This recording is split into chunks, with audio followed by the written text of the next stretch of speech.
તો મિત્રો, આજે આપણે ટીવાય બીએ સેમેસ્ટર 5માં અર્થશાસ્ત્ર મેજર પેપર 12માં જે રાષ્ટ્રીય આવકનો ટૉપિક છે એમાં આપણે રાષ્ટ્રીય આવકમાં પર્યાવરણના ખ્યાલનો સમાવેશ એ મુદ્દાની આપણે ટૂંકમાં ચર્ચા કરીશું. વિશ્વના છેલ્લા 50-60 વર્ષોમાં આર્થિક નીતિ નિર્ધારણ માટે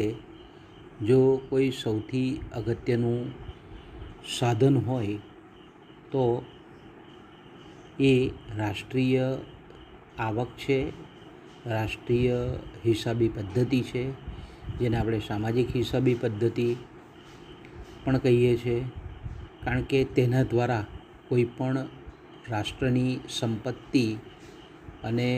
જે સાધનો છે માનવ સર્જિત અને કુદરતી, એમાં આવતા પરિવર્તનોનું તે આર્થિક દૃષ્ટિએ અર્થઘટન કરવામાં ખૂબ ઉપયોગી છે. આ ખ્યાલની સહાયથી અર્થતંત્રના વર્તમાન સમયના જે કંઈ પણ આવક પ્રવાહો છે એનો અંદાજ તથા વિત્તીય સાધન જે પ્રવાહો છે તેનું આપણે માપન કરી શકીએ છીએ. પરંતુ આ જે પ્રણાલિકાગત રાષ્ટ્રીય હિસાબી પદ્ધતિ છે એ આર્થિક વૃદ્ધિની પ્રક્રિયા, આર્થિક વિકાસ કે આર્થિક પ્રગતિની પ્રક્રિયા દરમિયાન આદરવામાં આવતી જે કંઈ પણ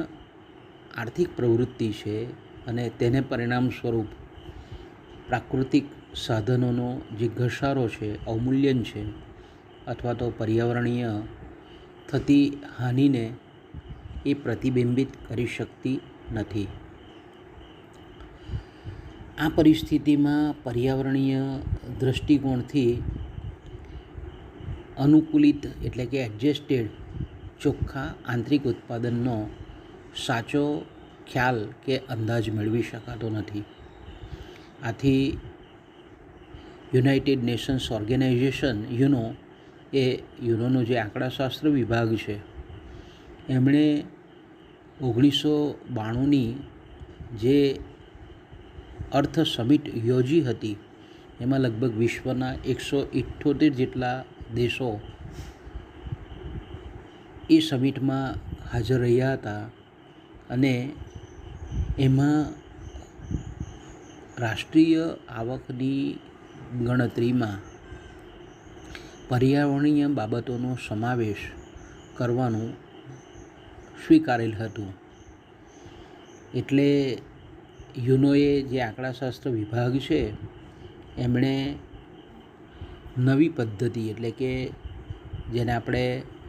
સેટેલાઇટ એકાઉન્ટિંગ કહીએ છીએ, જેને આપણે કહીએ છીએ એન્વાયરમેન્ટલી એડજસ્ટેડ ડોમેસ્ટિક પ્રોડક્ટ,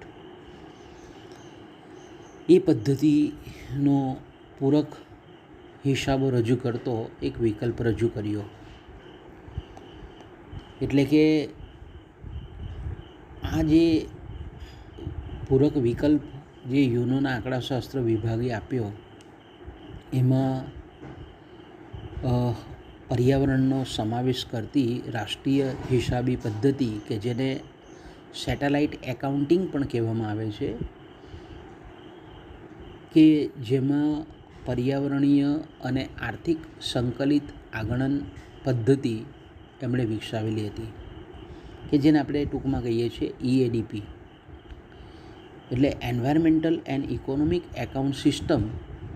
કે જેને આપણે સેટેલાઇટ એકાઉન્ટિંગ તરીકે ઓળખીએ છીએ, એ એવા પૂરક હિસાબો છે કે જે પર્યાવરણ સાથે જોડાયેલા છે અને તે પર્યાવરણનું મૂલ્ય પણ દર્શાવે છે. સેટેલાઇટ એકાઉન્ટ એ રાષ્ટ્રીય હિસાબો સાથે સાંકળીને ગ્રીન એકાઉન્ટિંગ, જેને આપણે હરિત હિસાબો કહીએ છીએ, તે તૈયાર કરવામાં આવે છે. તો આપણે એમ કહીએ કે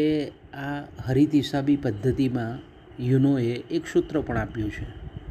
કે EADP ચોખ્ખું આંતરિક ઉત્પાદન, ઓછા પ્રાકૃતિક સાધનોનો ઘસારો, હ્રાસ અને એમાંથી આપણે પર્યાવરણીય જે અવનતિ છે તેને આપણે બાદ કરી શકીએ છીએ. તો બીજું બાળકો આપણે એ પણ જોઈ શકીએ છીએ કે સેટેલાઇટ એકાઉન્ટિંગ જે પદ્ધતિ છે એમાં ખાસ કરીને આપણે આર્થિક પ્રવૃત્તિ કે આર્થિક વિકાસની વાત કરીએ છીએ તો ખાસ કરીને આપણે ટકાઉ આર્થિક વિકાસ પદ્ધતિ એટલે કે ભવિષ્યની પેઢીને પણ વર્તમાન સમય જેટલા જ ઉત્પાદનના સાધનો પ્રાપ્ત થઈ રહે એવું સામાન્ય રીતે કોઈ પણ દેશના નીતિ નિર્ધારકો વિચારે છે. તો મિત્રો આ જે પદ્ધતિ છે તો કારણ કે આપણે જાણીએ છીએ તે પ્રમાણે કે જ્યારે પણ રાષ્ટ્રીય ઉત્પાદન કરવામાં આવે છે ત્યારે આપણને ખબર છે કે રાષ્ટ્રીય ઉત્પાદન એટલે કે ભાઈ કોઈક એક વર્ષ દરમિયાન અર્થતંત્રના ઉત્પાદનના જે સાધનો છે એ ઉત્પાદનના સાધનો જે અલગ અલગ આર્થિક પ્રવૃત્તિમાં જોડાય છે એને લીધે વર્ષ દરમિયાન જે કંઈ પણ ચોખ્ખું જે ઉત્પાદન મૂલ્ય મળે છે એ જે ઉત્પાદન મૂલ્ય મળે છે તેને આપણે રાષ્ટ્રીય આવક કહીએ છીએ. પરંતુ આ રાષ્ટ્રીય આવક જ્યારે પરંપરાગત પ્રણાલિકાગત પદ્ધતિથી આપણે ગણતા હોઈએ ત્યારે પ્રદૂષણ છે, પર્યાવરણીય અવનતિ છે એને આપણે ધ્યાનમાં લેતા નથી. તો એક જાતે આપણે કહીએ કે રાષ્ટ્રીય આવકનો એ આર્થિક ખર્ચ બતાવે છે. તો જો આપણે આ જે નવી પદ્ધતિ જે યુનોએ વિકસાવેલી છે એનું જો આપણે કહીએ કે એનું જો વર્ગીકરણ કરીએ તો આ હરિત હિસાબી પદ્ધતિ કે જેને આપણે EADP કહીએ છીએ એના જો મુખ્ય જો આપણે ઘટક તત્વો જોઈએ તો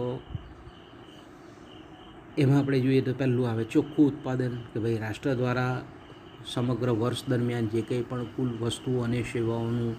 જે વાસ્તવિક મૂલ્ય છે તે આપણે ગણી લેવાનું હોય પહેલાં. અને એમાંથી જે કુદરતી સાધન સંપત્તિ છે, જમીન છે, પાણી છે, હવા છે,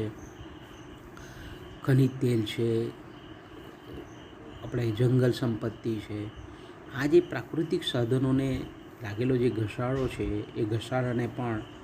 આપણે બાદ કરીએ અને પ્રદૂષણ અને ગ્લોબલ વોર્મિંગને કારણે પર્યાવરણની જે ગુણવત્તામાં ઘટાડો થયેલો છે એને પણ જો ધ્યાનમાં લઈએ તો આપણે સાચી રીતે EADP દ્વારા પર્યાવરણીય ખર્ચ બાદ કરતાં વાસ્તવિક વિકાસનો દર એ પરંપરાગત જે GDPનો ખ્યાલ છે એના કરતાં હંમેશા આપણને ઓછો મળે. એક કાલ્પનિક ઉદાહરણ લઈએ કે દાખલા તરીકે આપણે પરંપરાગત GDP અથવા તો જેને આપણે રાષ્ટ્રીય આવક કહીએ છીએ, આંતરિક રાષ્ટ્રીય આવક, તો એ આપણને બહુ ઊંચો વૃદ્ધિનો દર દર્શાવે. પરંતુ જો EDP એનો આપણે ઉપયોગ કરીએ અને પર્યાવરણ ખર્ચને બાદ કરીએ તો આપણને જે વાસ્તવિક વિકાસ દર મળે છે તે કદાચ નીતો હોઈ શકે. તો મિત્રો આજે યુનો દ્વારા આર્થિક વિકાસ માપવા માટે રાષ્ટ્રીય આવકમાં પર્યાવરણના મૂલ્યનું માપ દર્શાવવાનો પ્રયત્ન ખરેખર ઉત્કૃષ્ટ છે, જેથી કરીને આપણે પર્યાવરણનું જતન પણ કંઈક અંશે કરી શકીએ. આપણે ઉત્પાદન પદ્ધતિ છે એમાં આપણે જે ગ્રીન કે જેમાં આપણે પર્યાવરણને ઓછામાં ઓછું નુકસાન થાય એ રીતની ઉત્પાદન પદ્ધતિ પણ આપણે અપનાવી શકીએ છીએ. બીજું આપણે એમ કહી શકીએ કે પર્યાવરણના ઘટાડાને એક આર્થિક ખર્ચ તરીકે પણ આપણે ગણી શકીએ. સાથે સાથે એ જ રીતે કુદરતી સાધનોના વપરાશનું સચોટ માપ પણ આના દ્વારા આપણે કાઢી શકીએ છીએ. ગ્રીન GDP તરફનું આપણું પ્રયાણ આને લીધે, આ પદ્ધતિને લીધે કંઈક અંશે રાષ્ટ્ર કરી શકે અને ભવિષ્યની જે પેઢી છે એના માટે પણ આપણે ઉત્પાદન કરી શકીએ છીએ. ઓકે, તો અહીંયા છે ટકે બાળકો.